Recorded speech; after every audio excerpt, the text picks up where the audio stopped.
covering news that matters. Fox 23 News at 6 starts right now. October is Domestic Violence Awareness Month. We just reported last night on a Rogers County man's arrest accused of killing his wife after she asked for a divorce. And last week, Tulsa police say a woman shot and killed her child's father, who was abusing her and threatened to kill her. Both local and state officials call domestic violence a crisis. Thanks for joining us. I'm Nathan Thompson. And I'm Shay Rozzi. Oklahoma has consistently ranked in the top 10 for domestic violence and deadly domestic violence for 2 decades now. Local organizations are also trying to spread awareness.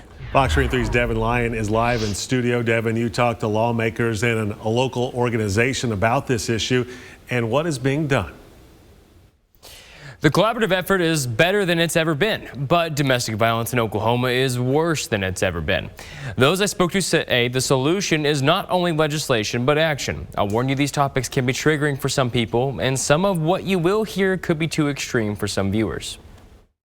Domestic violence in Oklahoma is a growing crisis. The most recent data shows an average of 115 domestic violence deaths over the past 5 years in the state, with thousands of cases filed each year, prompting an all-hands-on-deck approach from officials. It's a circle that we have to try to get stopped, and we know it doesn't stop very easily. That's why I think the monitoring is very, very important for the safety of the victim. Senator Bill Coleman is leading an interim study which could lead to legislation requiring ankle monitors for those with a protective order against them. And the victim was going to be allowed to see where they're at, or they have a buffer zone, if you will, where an alarm would go off for both the victim and law enforcement should an offender get within somebody who has a VPO. At that study, a victim came forward playing voicemails of her convicted abuser. You're a narcissist. You're a piece of shit.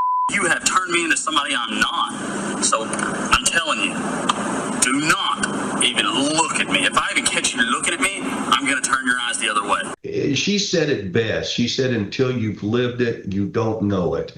And she was trying to get us to know it by sharing her story of what all she went through. On the prosecution side, Tulsa County District Attorney Steve Kunzweiler says domestic violence is quickly becoming a larger priority. The goal is to try and intercept it as soon as we can. I've been a big proponent of trying to expand out operations at the juvenile courts. I believe that cycle of violence only continues because it's not being intercepted at the earliest stages. But he says the effort has to be collaborative. We could certainly use some more resources, and I think that's going to be one of the things that DAs are going to be asking the legislature is, can you help us up, even beef up our victim services? Because the goal is to get these victims in safe places and then try and intervene. It's going to take all of us, including the public will, to say this is not okay. Senator Coleman said, quote, there will be legislation on this.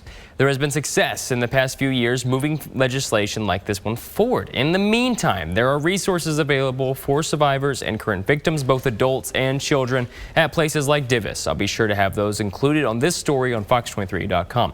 Live in studio covering news that matters, Devin Lyon, Fox 23 News. There is a national domestic violence hotline for people who need urgent help. The number is on your screen. It's 1-800-799-7233.